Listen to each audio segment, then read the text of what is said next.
नमस्कार, मैं रवीश कुमार। ईरान ने इसराइल पर हमला क्या किया कि एक झटके में ट्रंप की भाषा ही बदल गई। ट्रंप को लगा कि धमकी देने से ईरान कदम खींच लेगा, अपने परमाणु ठिकाने पर हमले को सहन कर जाएगा और सेना के चोटी के कमांडरों और न्यूक्लियर साइंटिस्ट की हत्या पर चुप रह जाएगा। CNN ने रिपोर्ट किया है कि ईरान के हमले को देखते हुए इसराइल के प्रधानमंत्री नेतन्याहू और रक्षा मंत्री कात्ज बंकर में चले गए हैं। इसराइल ने ईरान पर हमला कर उसके सैनिक नेतृत्व को खत्म कर दिया, लेकिन इसके बाद भी उसी दिन ईरान ने जिस तरह से हमला किया है कम भयावह नहीं। भले ही ईरान की वायुसेना मजबूत नहीं मानी जाती है, लेकिन ईरान ने अपने इरादों से इसराइल को डरा तो दिया ही होगा। ईरानी मीडिया में दावा किया जा रहा है कि इसराइल के 2 लड़ाकू F-35 विमान मार गिराए गए हैं और एक महिला पायलट को भी हिरासत में लिया गया है। देखना होगा कि इस खबर की सच्चाई इस लड़ाई को कैसे प्रभावित करती है। इसराइल ने इन खबरों को नकार दिया है। ईरान के साथ इस इलाके में कोई नजर नहीं आता, लेकिन इसराइल के साथ दुनिया की सारी शक्तियां खड़ी हैं। खुद ट्रंप ने कहा है कि दुनिया में सबसे खतरनाक हथियार अमेरिका बनाता है और इसराइल के पास उसके काफी सारे हथियार हैं, चलाना भी जानता है। ईरान भी यही कहता है कि इसराइल अपने दम पर नहीं, अमेरिका के दम पर खड़ा है। ईरान के सामने उसके भविष्य का सवाल है। वह बचेगा तो क्या इसराइल का गुलाम बनने के लिए, या मिटेगा तो अपनी आज़ादी की रक्षा के लिए। हर कोई मानता है कि ईरान इसराइल की बराबरी नहीं कर सकता, लेकिन 13 जून की रात ईरान इसराइल पर भारी पड़ता नजर आया। लेकिन अपने अस्तित्व के मिट जाने के खतरे के बीच ईरान ने जिस तरह से हमला किया है, इस युद्ध को वीडियो गेम समझकर देखने वालों को अपने हौसले से दहशत में उसने डाल दिया है। ईरान के इस्लामिक रेवोल्यूशनरी गार्ड कोर ने कहा है कि इसराइल के बर्बर शासन के हमले में कई वरिष्ठ सैन्य अधिकारियों, वैज्ञानिकों, नागरिकों और निहत्थे बच्चों की मौत हो गई। उस हमले के जवाब में हमने इसराइल के खिलाफ एक आक्रामक और सटीक जवाबी हमला किया है। ऑपरेशन ट्रू प्रॉमिस 3 के तहत दर्जनों ठिकानों पर हमले किए गए। इनमें सैन्य ठिकाने और एयरबेस भी शामिल हैं। इसराइल के हमले का नाम ऑपरेशन लायन रखा गया है। इन तस्वीरों की रनिंग कमेंट्री से आप जिंदगी की बसावट को मलबे में बदलते देख रहे होंगे, मिसाइलें आती हुई गिरती हुई देख रहे होंगे, लेकिन इन तस्वीरों में दुनिया के ग्लोबल नेताओं की दोहरी चाल को भी देखिए कि कैसे युद्ध को आत्मरक्षा का नाम देकर इसराइल 2 साल से हमला किए जा रहा है। ईरान ने इसराइल की रक्षा कवच को इस बार भी भेद दिया। इस पर बात हो सकती है कि क्या ईरान लंबे समय के लिए इसराइल पर हमला कर सकेगा, लेकिन अपने चोटी के कमांडरों की हत्या के बाद उसके पास इस युद्ध के अलावा क्या बचा था। ईरान ने इसराइल पर हमला कर अगर किसी को एक्सपोज किया है तो अमेरिका के राष्ट्रपति ट्रंप को, उनके साथ साथ फ्रांस के राष्ट्रपति मैक्रों भी एक्सपोज हो गए हैं। 30 मई को सिंगापुर में शांग्रीला डायलॉग में फ्रांस के राष्ट्रपति ने कहा कि अगर हम यह मान लें कि इसराइल को कुछ भी करने का अधिकार है, तो बाकी दुनिया के सामने हमारी कोई साख नहीं रह जाएगी। मैक्रो ने कहा कि दुनिया में अलग अलग जगहों पर मैं देख रहा हूं कि लोगों को लगने लगा है कि अमेरिका और यूरोप इसराइल को फ्री पास दे रहे हैं, यानी कुछ भी करने की छूट देते हैं। इस भाषण में मैक्रो ने 12 बार कहा कि पश्चिम को अपने दोहरेपन से बाहर आना चाहिए, लेकिन जैसे ही इसराइल ने ईरान पर हमला किया, मैक्रो अपनी यह बात भूल गए और इसराइल की आत्मरक्षा की बात करने लगे। अब बयान दे रहे हैं। फ्रांस ने ईरान के परमाणु कार्यक्रम की बार बार निंदा की है और इस दिशा में सारे कूटनीतिक कदम भी उठाए हैं। इस संदर्भ में फ्रांस इसराइल की आत्मरक्षा के अधिकार के साथ खड़ा है। इलाके में स्थिरता को खतरा ना पहुंचे, इसलिए मैं सभी पक्षों से संयम की अपील करता हूं और टकराव कम करने की बात करता हूं। हम मानते हैं कि युद्ध विराम होना चाहिए। एक फिलिस्तीनी स्टेट को स्वीकार्यता के लिए हमें बहुत मेहनत करनी होगी। अखबारों में इन्हीं ग्लोबल लीडर को हीरो की तरह दिखाया जाता है और आपके भीतर चाहत पैदा की जाती है कि आपके मोहल्ले का नेता भी इनकी तरह का ग्लोबल हो जाए। अब आइए राष्ट्रपति ट्रंप की बात करते हैं। अमेरिका ने पहले कहा, इसराइल ने एक तरफा फैसला किया, ईरान पर हमला कर दिया। फ्रांस ने 30 मई को कहा, इसराइल को फ्री पास नहीं दे सकते, लेकिन जब इसराइल ने फ्री पास लेते हुए ईरान पर हमला किया, तब फ्रांस ही पलट गया। अमेरिका मुकरने का नाटक करने लगा। अब तो इस नाटक से भी पर्दा उठ गया है। अमेरिका का एक अखबार है न्यूयॉर्क पोस्ट, इसकी हेडलाइन देखिए। ट्रंप ने इस अखबार से कहा है कि उन्हें तारीख भी मालूम थी कि इसराइल कब हमला करेगा। उन्होंने कहा है कि मुझे पता था कि अगर ईरान जल्द ही इस डील के लिए नहीं माना तो इसराइल हमला कर देगा। मुझे तारीख पता थी क्योंकि मुझे सब कुछ पता होता है। मैंने उन्हें 60 दिन दिए, आज 61वां दिन है। नेतन्याहू ने भी कहा कि अमेरिका को पहले ही हमले की जानकारी दे दी गई थी। तो क्या ट्रंप को पता था कि ईरान के जिन प्रतिनिधियों से अमेरिका डील की बात कर रहा है उनकी हत्या की जाने वाली है? जब तारीख का पता था तब सारा प्लान भी पता होगा। इस इंटरव्यू में ट्रंप ने दावा किया है कि उन्हें सब पता था। क्या ट्रंप को यह भी पता था कि इसराइल उनकी ही डील पर पानी फेरने वाला है और वे देखते रहेंगे? तब ट्रंप ने डील के नाम पर 5 दौर की बातचीत क्यों की? ट्रंप ने फिर क्यों अपने बयान में कहा कि डील में शामिल सारे कट्टरपंथी मार दिए गए हैं? इसकी भी परवाह नहीं की कि दुनिया उनके ही इस बयान को दोबारा पढ़ सकती है जिसमें वे कह रहे हैं कि ईरान के कुछ कट्टरपंथियों ने बहादुरी से बोला, लेकिन उन्हें नहीं पता था क्या होने वाला है। वे सभी अब मारे जा चुके हैं और यह स्थिति आगे और बिगड़ने वाली है। पहले ही बहुत सी मौतों और बहुत सी तबाही हो चुकी है, मगर अभी भी वक्त है कि इस नरसंहार को रोका जा सके। आने वाले हमले पहले ही प्लान किए जा चुके हैं और इससे भी ज्यादा खतरनाक होंगे। ट्रंप के बयान दोधारी तलवार की तरह हैं। इसराइल के हमले की निंदा नहीं करते, विनाश और मृत्यु की बात करते हैं और इसराइल हमला ना करे इसकी जिम्मेदारी ईरान पर डाल देते हैं। मतलब इसराइल को नहीं रोक सकते, उसे कोई चांस नहीं दिया जा रहा, बस ईरान पर हमला हो रहा है, ईरान को डील करने का चांस दिया जा रहा है। अमेरिका का एक चैनल है ABC, इससे राष्ट्रपति ट्रंप ने कहा है कि ईरान पर इसराइल का हमला एक्सेलेंट था, आगे बहुत से हमले होने वाले हैं। कोई हमला एक्सेलेंट कैसे हो सकता है? साफ है कि अमेरिका इसराइल के साथ है। वो इसराइल के हमले की निंदा नहीं कर रहा है, बल्कि हमले को एक्सेलेंट बता रहा है।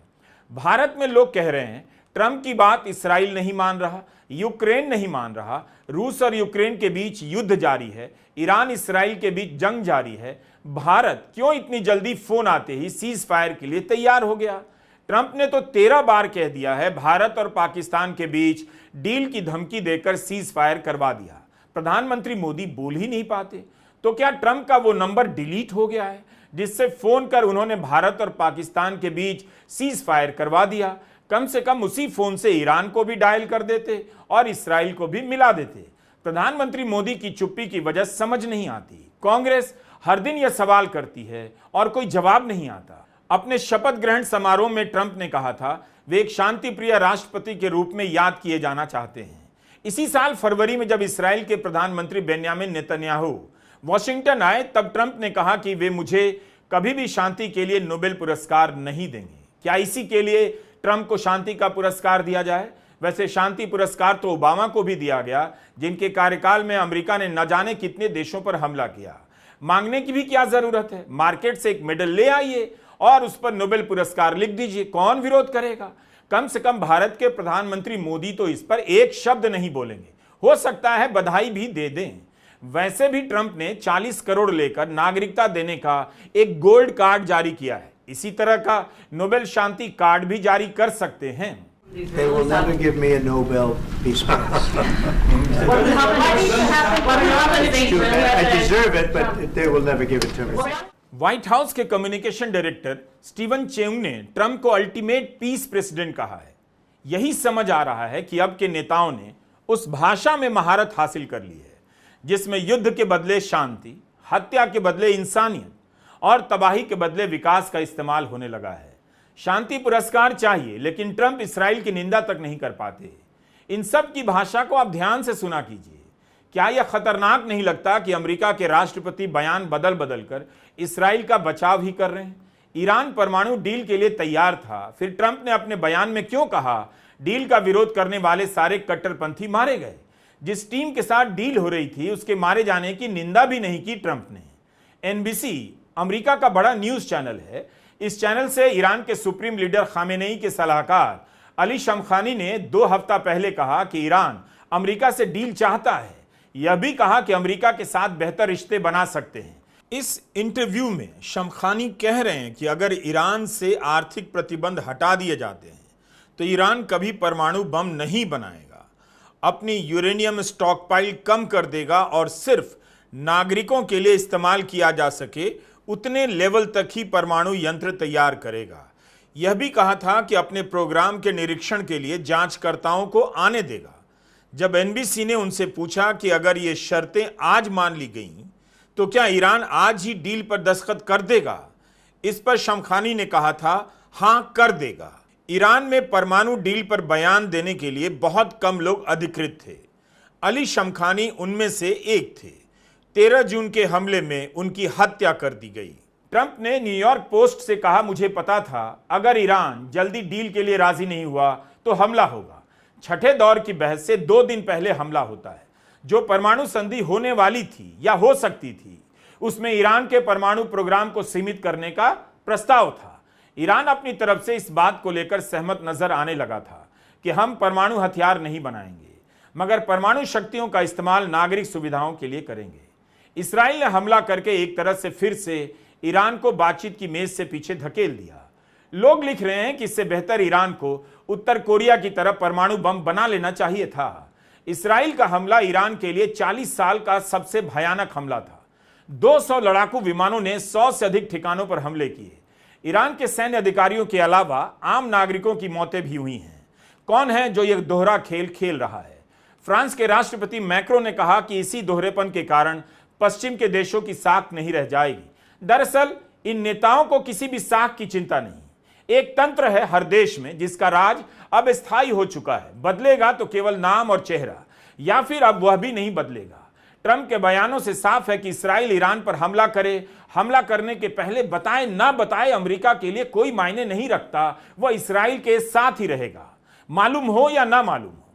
इसराइल के पास इतने बड़े युद्ध में जाने की क्षमता कहां से आ रही है? हथियार कौन दे रहा है? इसका जवाब सारी दुनिया को मालूम है, लेकिन दुनिया को अब यह दिख रहा है कि उसकी हैसियत सोशल मीडिया पर पोस्ट लिखने भर की रह गई है।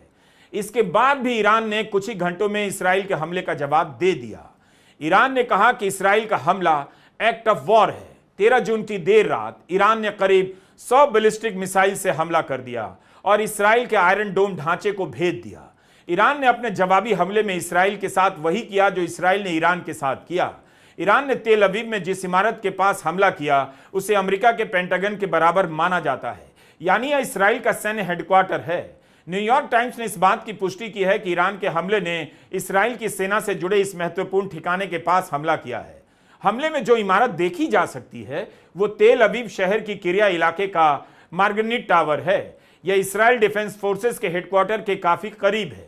इससे पता चलता है कि कम से कम एक ईरानी मिसाइल इसराइल की सेना के संवेदनशील ठिकाने के पास गिरी है। जेरूसलम में भी सायरन बजे, जिसका मतलब था रॉकेट से हमला होने वाला है। इसराइल ने पहले भी ईरान के सैन्य अधिकारियों, परमाणु वैज्ञानिकों, रणनीतिकारों और राजनेताओं पर हमले किए हैं, उनकी हत्याएं की हैं, मगर इस तरह से एक ही रात में इतने सारे महत्वपूर्ण लोगों की हत्या कभी नहीं हुई। 13 जून की शाम तक यही कहा जा रहा था।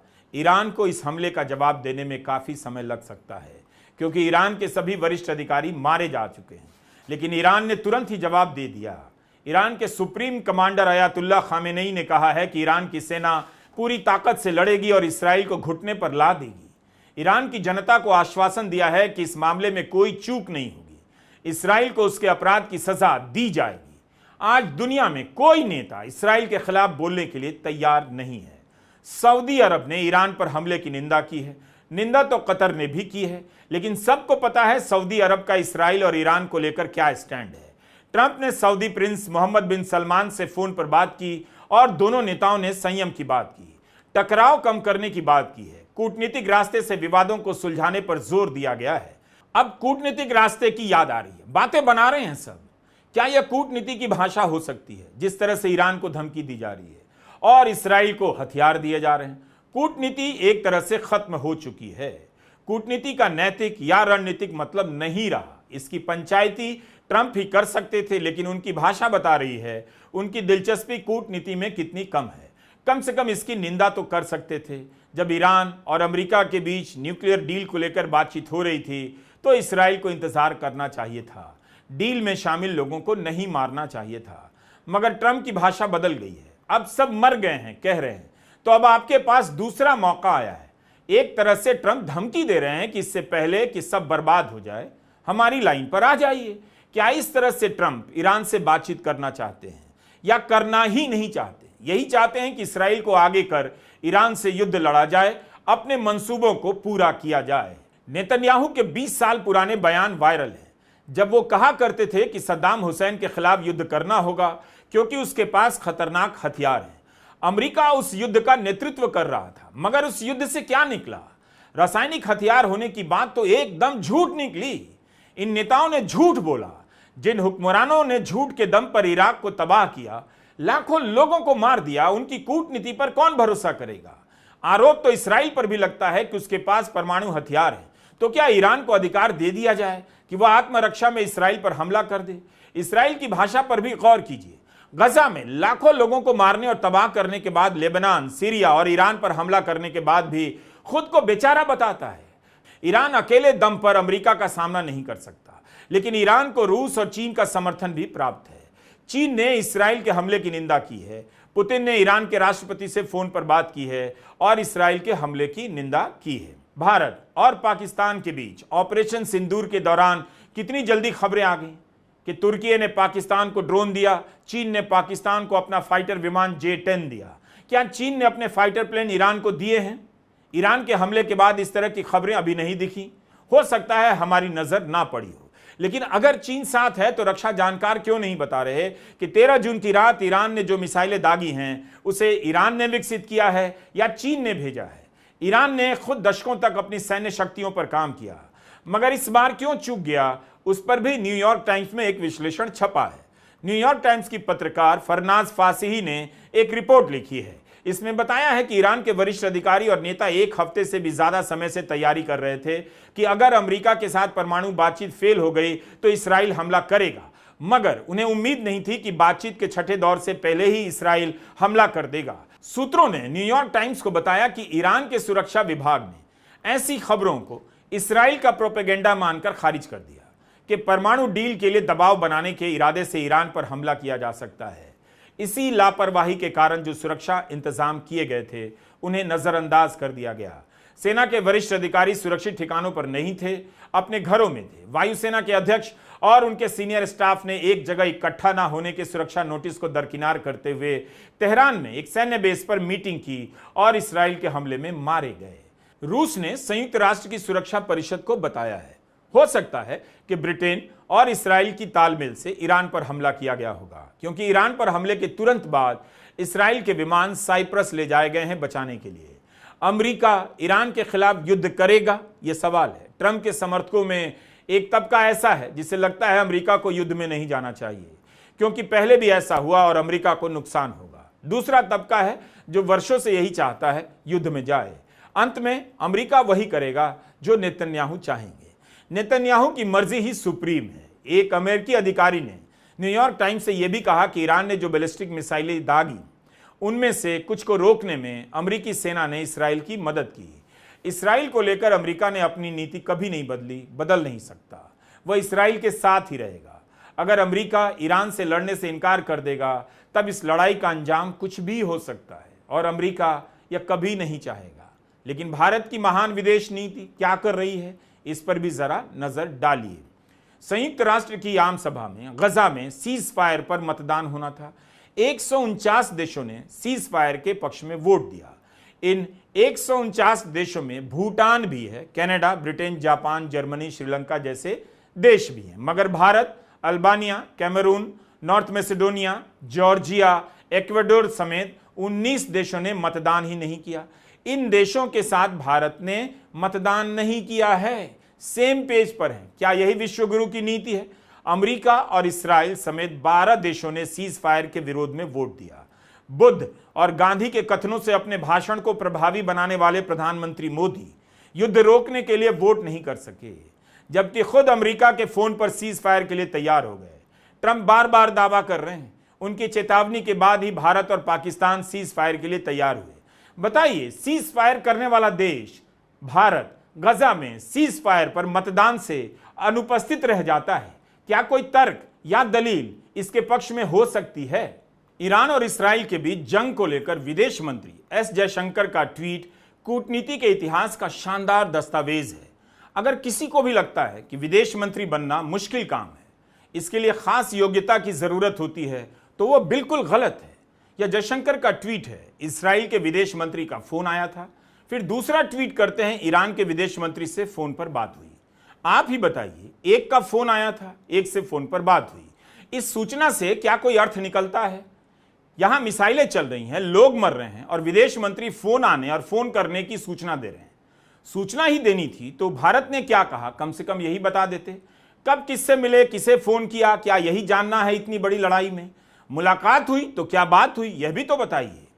जो बयान आते हैं ग्लोबल लीडरों के, उनसे ध्यान ही भटकता है।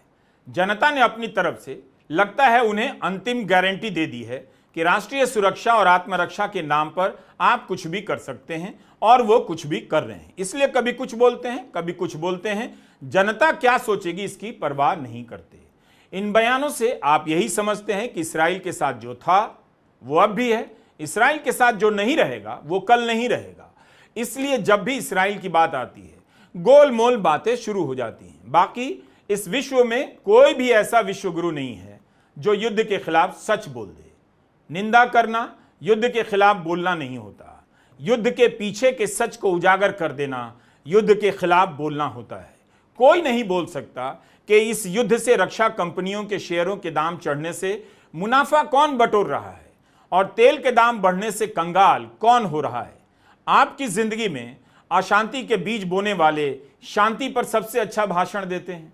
कमाल की बात होती है, जिनकी जिंदगी तबाह होती है वही ऐसे भाषणों पर ताली बजाते हैं। नमस्कार, मैं रवीश कुमार।